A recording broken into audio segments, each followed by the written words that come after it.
Kalal Pastor Krista mingin sibay kabuk zawa hey vo ina puza maten lupa anin ne kunsom mana golden jubilee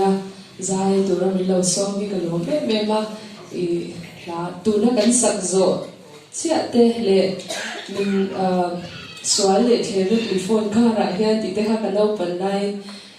beginner department kan ni lai te primary kan ni lai te khan kalau sat china he puza ma pho ani ti bo ka shan ma khan ka chung ten milau zir tir china boina he ala sa the dora helai muna atrabu dang zar nam muna te le ni ne jubilee lom na te golden jubilee lom na te zai tura min so mi kalo me mani ti kha kan lo sai le ni e ama chuan som na ra ni ti la sa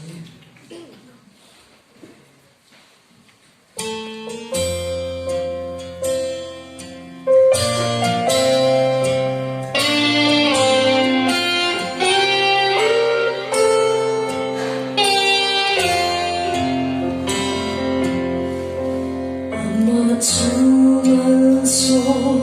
mengkarani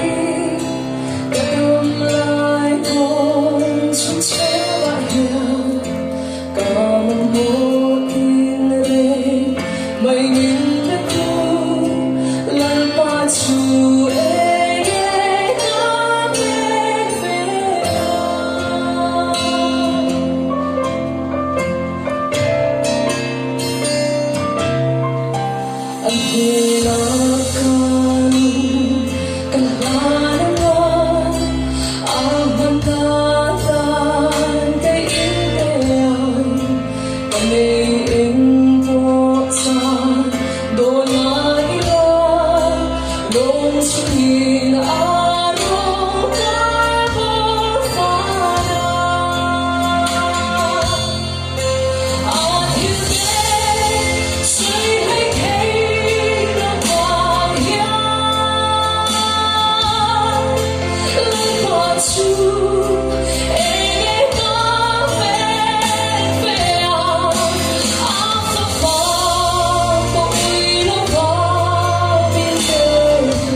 sorry.